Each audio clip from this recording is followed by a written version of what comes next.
Assalamualaikum warahmatullahi wabarakatuh.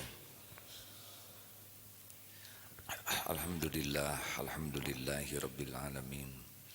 Alhamdulillahilladzi anzalas sakinah fi qulubil mu'minin liyajdadu imanan ma'a imanihim. Allahumma salli ala sayyidina Muhammad wa ala alihi wa ashabihi ajma'in. Bismillahirrahmanirrahim. Kitab Al-Hikam nomor 241. Innama ja'alaha mahalan lil agyar wa ma'dinan lil aqdar tazhidan laka fiha. Sesungguhnya Allah sengaja menjadikan dunia ini tempat kerusakan dan sumber kerusuhan untuk menjemukan engkau terhadap dunia. Ijhad fid dunya yuhibbukallah wajhad fi ma indakan nas yuhibbukan nas. Rasulullah sallallahu alaihi wasallam bersabda, jauhkan dirimu dari tipu daya dunia, niscaya Allah akan suka kepadamu, dan jauhkan dirimu dari hak-hak orang, niscaya disukai oleh orang. Jadi dunia tempat kita hidup sekarang ya beginilah, hiruk pikuk saja ya, tidak ada habisnya, riweuh, kerusuhan, peperangan, ya inilah dunia. Mau ganti generasi juga sama saja. Dulu ada reformasi sama ya, BBM naik turun, dolar naik turun. Jadi kalau kita ngikutin terus dunia mah pusing.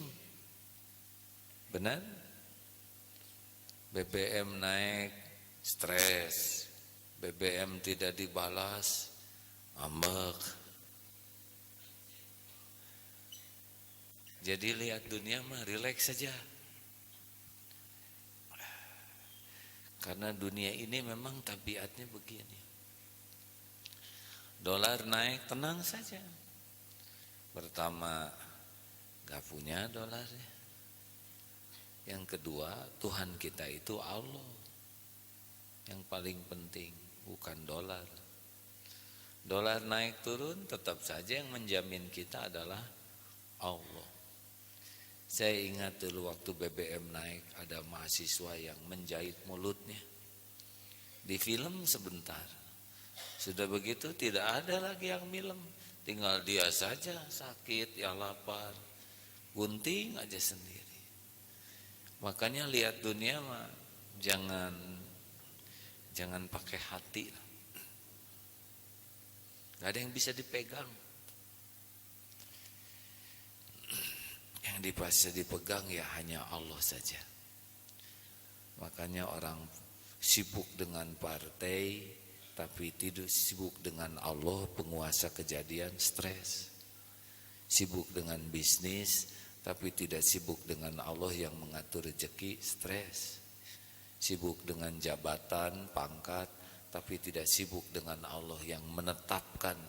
Kullillahumma malikal mulki tu'til mulka man tasya wa tamzi'ul mulka mimman tasya wa tu'izzu man tasya wa tudhillu man tasya biyadikal khair. Innaka ala kulli syai'in qadir. Yang sibuk mencari kemuliaan dengan dunia enggak ada bahagianya. Yang ingin kelihatan keren dengan harta, gelar, pangkat, jabatan, riweuh. Sudahlah, dunia mah wa mal hayatad dunya illa mataul gurur. Tiadalah kesenangan dunia kecuali kesenangan yang menipu. Jangan terlalu serius ya. Yang serius mah dengan Allah saja. Orang janji ke kita ya sudahlah, dengar saja. Tapi janji Allah yang harus kita pegang. Kalau janji orang mah ya begitu saja. Kita lihat bagaimana kita membangun masjid di Batam. Hiruk pikuk. Datang preman, sudah beres. Ini beres, datang lagi, kemarin salaman. Ya begitulah dunia. Dan kita juga jangan megang sesudah salaman seakan beres semuanya. Ikut sajalah. Yang penting mah jangan pernah lepas dari Allah. Semua kejadian dunia harus membuat kita semakin yakin penjamin kita itu adalah Allah. Ada yang menjelang menikah batal, ya namanya juga bukan jodoh, ya. Kalau enggak mah capek hati ini. 242. Alima annaka la taqbalu an-nushal mujarrada fadawwaqaka min dawaqiha ma yusahilu 'alaika wujuda firaqiha.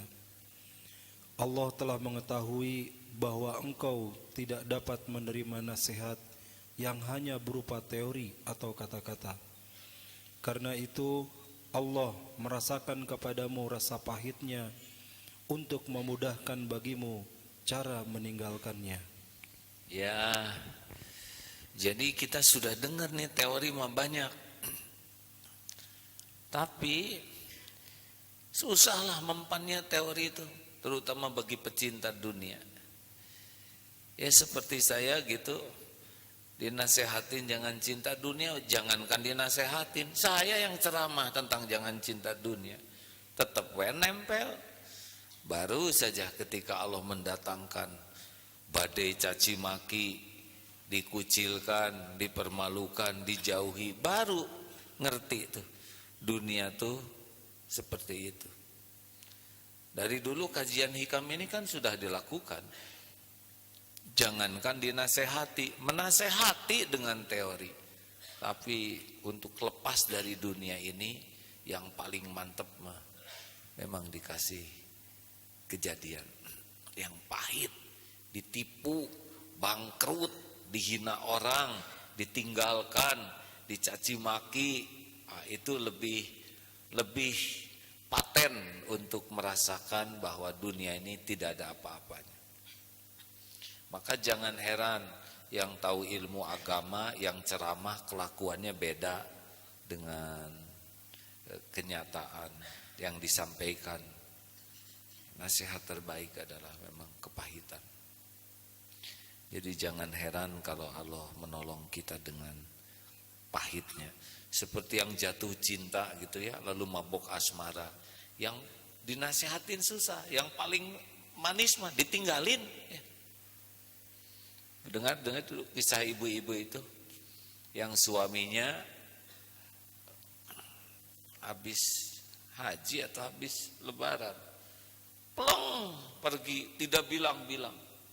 Waduh, itu gering nang tunggalang layung. Tahu artinya? Kan belum tahu ya. Saya juga kata orang seperti sakit sambil berdiri, wah pokoknya stres berat. Perih, merasa dizolimi, merasa dikhianati. Setahun, 2 tahun, 3 tahun. Lama-lama merasakan, oh ini tuh buah dari cinta ke makhluk. Yang dulu menurut saya indah, mulia, ternyata ini kemusyrikan. Akhirnya bergeser, merasakan nikmatnya cinta ke Allah. Lama-lama ternyata nikmat sekali mencintai Allah itu.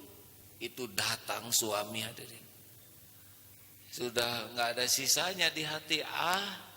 Mau minta maaf, gak usah minta maaf, bagus. Jung atuh bisa nikah deh nikah. Saya mah udah ngerasakan pahitnya mencintai makhluk seperti apa dan manisnya mencintai Allah. Soklah Kang nyari dewe ka ditu. Teu naon saya masih istri tapi saya mah enggak maulah balik ke zaman dulu. Gitu hadirin. Jadi jangan berburuk sangka terhadap kepahitan, itu teh gara-gara teori nggak mempan. Saya mah teori udah banyak hadirin. sing adil memperlakukan tubuh. Bukan saya saja yang dinasehatin, saya yang menasehati. Aitos ngelepak seperti kemarin, nembe sadar ya.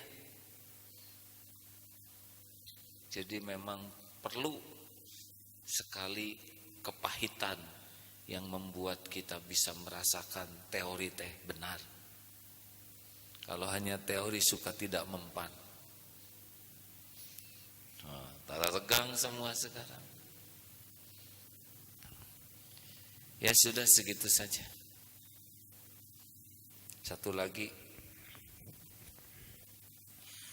Al-ilmu nafi'u huwa alladhi yanbasitu fi sadri syu'a'uhu wa yankashifu bihi 'anil qalbi kina'uhu. Ilmu yang berguna ialah ilmu yang meluas dalam dada sinar cahayanya dan membuka penutup hati. Ilmu yang berguna atau bermanfaat ialah mengenal zat Allah dan sifat serta asma atau nama dan perbuatan Allah. Juga mengerti bagaimana mengabdi diri kepada Allah serta beradab kepadanya.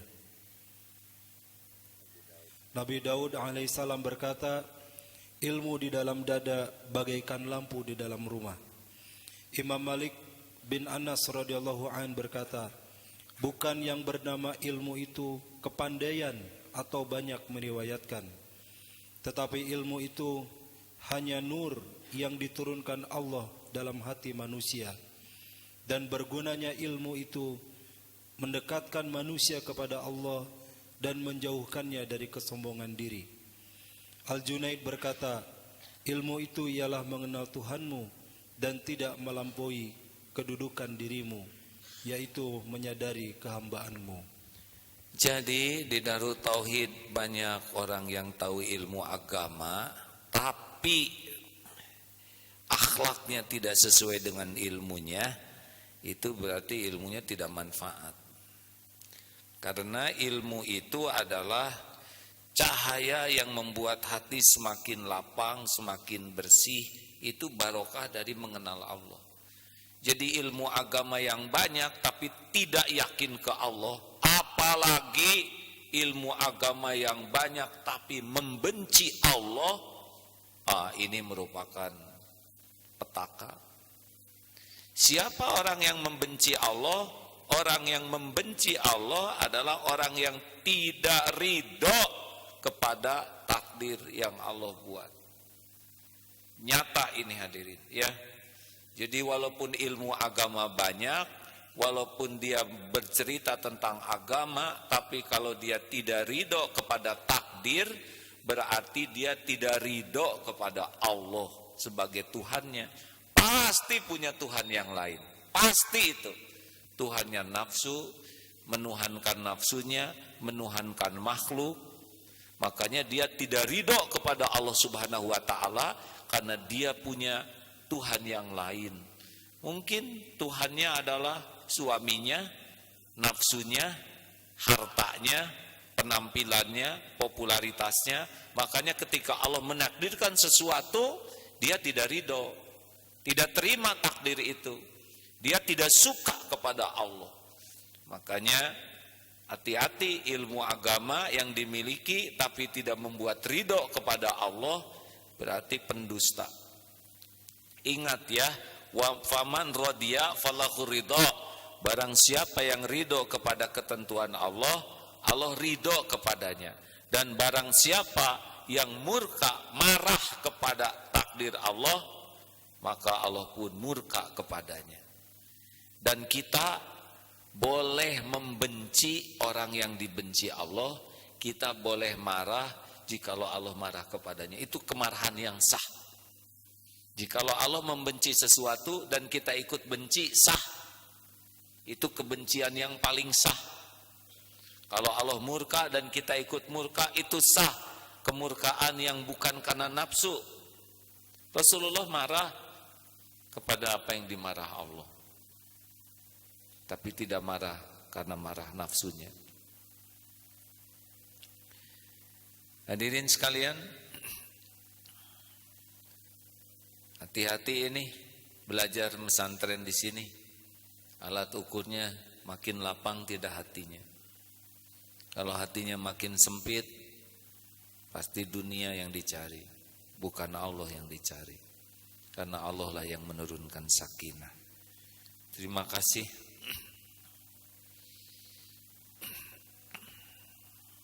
Innama yakhsyallaha min ibadihil ulama. Fatir ayat 28. Sesungguhnya orang yang benar-benar takut kepada Allah dari para hamba, itulah yang disebut ulama. Ulama itu orang yang takut kepada Allah. Kalau tahu ilmu, alim. Kalau takut ke Allah, ulama. Tidak semua orang yang tahu ilmu takut ke Allah. Yang paling baik adalah alim ulama, yang tahu ilmu banyak dan menghasilkan rasa takut kepada Allah. Orang yang takut kepada Allah selalu ridho dengan ketentuan apapun dari Allah. Tapi orang yang tidak takut kepada Allah, dia tidak akan ridho. Mau bertahun-tahun, mau berpuluh tahun, tetap saja mengingkari Allah. Penyebabnya dia adalah punya Tuhan yang lain. Mungkin menuhankan dirinya sendiri, menuhankan nafsunya, menuhankan makhluk, menuhankan dunia. Nauzubillah. Mati dalam keadaan seperti ini dekat sekali dengan su'ul khotimah. Karena hidupnya juga sepanjang tidak ridho kepada Allah, maka sepanjang hidupnya tidak diridhoi oleh Allah. Maka berhati-hatilah hadirin terhadap kemarahan kepada Allah. Mudah-mudahan Allah melindungi kita dari kemurkaan Allah akibat kita tidak ridho kepada Allah Subhanahu wa taala. Sekian hadirin, ada pertanyaan? Terima kasih. Allahumma sholli ala sayyidina Muhammad wa ala ashabihi ajma'in. Allahumma inna nas'aluka ridhoka wal jannah wa na'udzubika min sakhatika wan nar. Allahumma inna nas'aluka ridhoka wal jannah wa na'udzubika min sakhatika wan nar. Rabbana atina min ladunka rahmah wa hayyi lana min amrina rasyada. Allahumma inna nas'aluka imanan kamilan wa yaqinan sadiqan wa qalban khashian wa lisanan dzakiran. Allahumma inna nas'aluka husnal khatimah wa na'udzubika min su'il khatimah. Ya Allah, golongkan kami menjadi ahlul yakin padamu. Kami berlindung kepadamu dari menyekutukan engkau terhadap apapun yang kami tahu. Dan kami mohon ampun padamu dari apa-apa yang tidak kami tahu. Ya Allah, jangan biarkan kami menjadi musyrikin. Jangan biarkan kami menjadi orang yang kufur nikmat. Jangan biarkan kami menjadi munafikin. Jangan biarkan kami menjadi fasikin. Golongkan kami menjadi orang yang Kau takdirkan arifin billah, mengenalmu ya Allah, yakin padamu. Istiqomahkan kami dalam yakin. Karuniakan husnul khatimah wa na'udzubika min su'il khatimah. Rabbana atina fid dunya hasanah wa fil akhirati hasanah wa qina adzabannar. Subhana rabbika rabbil izzati amma yasifun. Wassalamun alal mursalin walhamdulillahi rabbil alamin. Terima kasih saudara yang akan mudik. Selamat jalan. Hati-hati di jalan, jangan sampai lalai dari Allah. Karena yang menguasai keselamatan, keamanan hanyalah Allah. Sesampainya di tempat mudik, jadilah contoh kebaikan. Jangan sampai menularkan keburukan. Orang menganggap yang ada di lingkungan pesantren itu harus jadi contoh. Ini karunia Allah yang memaksa kita untuk menjaga diri. Jadilah contoh kebaikan. Dakwah tidak harus berbicara, tapi keteladanan adalah dakwah terkuat. Salam untuk keluarga, sampaikan permohonan maaf, juga rasa hormat dan permohonan doa. Terima kasih. Taqabbalallahu minna wa minkum, syamana wa syamakum. Assalamualaikum warahmatullahi wabarakatuh.